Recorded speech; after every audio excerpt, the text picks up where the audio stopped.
voudrais avant tout remercier ces braves femmes qui sont vraiment réunies aujourd'hui pour relever le défi du développement. Alors, effectivement, il y a de cela un mois, j'avais tenu un excellent meeting dans le cadre, n'est-ce pas, du référendum où j'avais demandé à ce qu'on appuie le président de la République pour n'est-ce pas, que le oui gagne. J'en avais exprimé l'ensemble des raisons. J'en avais profité aussi pour insister sur le financement direct qu'on doit faire aux femmes. C'est ce que je suis venu aujourd'hui concrétiser. C'est un financement qui doit atteindre 40 millions de francs. 40 millions de francs qui seront distribués au groupement de femmes de la ville de Thiès. C'est, n'est-ce pas, spécifiquement de la zone Est. Ces groupements de femmes-là vont avoir des financements qui n'auront pas à devoir supporter des frais d'ouverture de compte, qui sont des frais extrêmement lourds. Des frais bancaires qui, d'habitude, pour des types de financement, ont tendance à biaiser l'ensemble du plan, n'est-ce pas, du business plan qui doit accompagner l'activité économique. On prête quelqu'un à un taux presque égal à 50%. Cela me paraît exorbitant et ça ne peut pas régler les problèmes de développement des femmes. C'est ce que je suis en train de combattre à travers des amis et des hommes qui m'ont accompagné pour soulever ces types de financement que je suis venu aujourd'hui octroyer à des femmes pour une durée de 1 an sans avoir besoin, n'est-ce pas, de donner des frais supplémentaires. Juste de donner de quoi faire le travail et d'ici 1 an devront revenir ici rembourser la totalité des financements. Ils sont déjà bien préparés pour réussir. Oui, un peu. Certains, oui, parce que je les avais déjà suivis. Ce n'est pas la première fois d'ailleurs que je les ai financés. Il faut d'abord rappeler qu'il y a moins d'1 an, j'avais déjà octroyé un financement d'environ 15 à 20 millions de francs à ces femmes-là, représentées par la présidente ici, Sokhna Mbathio Diop. Ces femmes avaient entièrement remboursé et beaucoup d'entre elles aujourd'hui dirigent des micro-entreprises qui arrivent à employer et à faire, n'est-ce pas, beaucoup de développement. Maintenant que nous avons élargi cela dans le cadre d'activités politiques et activités de développement, nous avons jugé opportun d'élargir l'éventail du financement. Et en élargissant, nous avons voulu maintenant prendre beaucoup plus de précautions.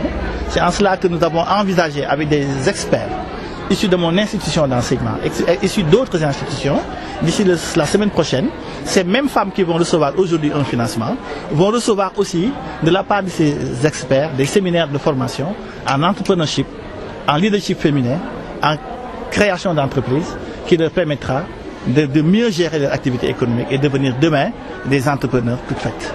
J'en profite aussi pour lancer un appel à tous les Thiessois, tous les cadres, toutes les femmes, la jeunesse de Thiès, à venir nous rejoindre dans ce mouvement que nous avons mis en place. Que nous avons mis en place non pas pour nous servir, mais pour servir la ville de Thiès et servir le Sénégal. En quoi faisant? En regroupant les jeunes. Vous savez très bien qu'à l'heure où je vous parle, il y a plus de 500 ou 1000 jeunes qui sont en train de préparer le bac et dont leur encadrement a été entièrement pris en charge par le financement, n'est-ce pas, de cet ASP. Il y a aussi des activités d'appui à des jeunes. Ce financement ne se limite pas aux femmes. C'est un financement qui va appuyer aussi tous les membres qui sont entrepreneurs, les tailleurs, les agriculteurs, les hommes d'affaires qui veulent monter de petits business et qui n'ont pas les moyens de démarrer ou qui n'ont pas de garantie. Notre organisation va mettre en place des mécanismes et des leviers leur permettant d'avoir l'accès au crédit et de les accompagner en cela. Pour la ville de Thiès, ce que je viens de dire est une partie des problèmes de développement.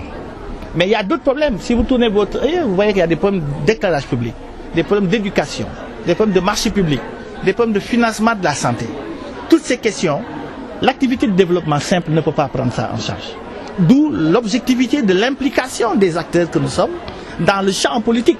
Ce champ politique, non pas pour nous servir, mais pour placer les hommes qu'il faut à la place qu'il faut. Ça veut dire des cadres aguerris à l'entrepreneuriat, des cadres aguerris à tout ce qui est éducation et formation, qui devront prendre en charge les destinées de cette ville qui a souffert trop longtemps, de 20 à 40 ans, d'une gouvernance que je dirais pas malsaine, mais une gouvernance qui a atteint ses limites et qui devra être relevée autour de notre organisation. Et nous sommes certains que vu le nombre de personnalités, le nombre de jeunes, le nombre de femmes, le nombre de gouvernements, de groupements qui nous a rejoints aujourd'hui, nous sommes, en tout cas, nous avons un optimisme avéré à ce que d'ici les prochaines élections législatives et municipales, le pouvoir va revenir à notre maire.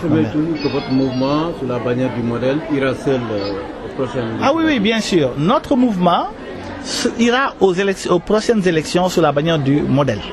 Je dois dire que nous sommes pour le moment des acteurs impliqués politiquement avec le leadership de El Hadj Ibrahima Sall du modèle, qui nous a donné la liberté et l'opportunité de prendre tout notre mouvement et de diriger l'action dans le cadre du modèle, qui est un homme intègre, un homme engagé auprès des pouvoirs publics, mais qui œuvre en toute liberté.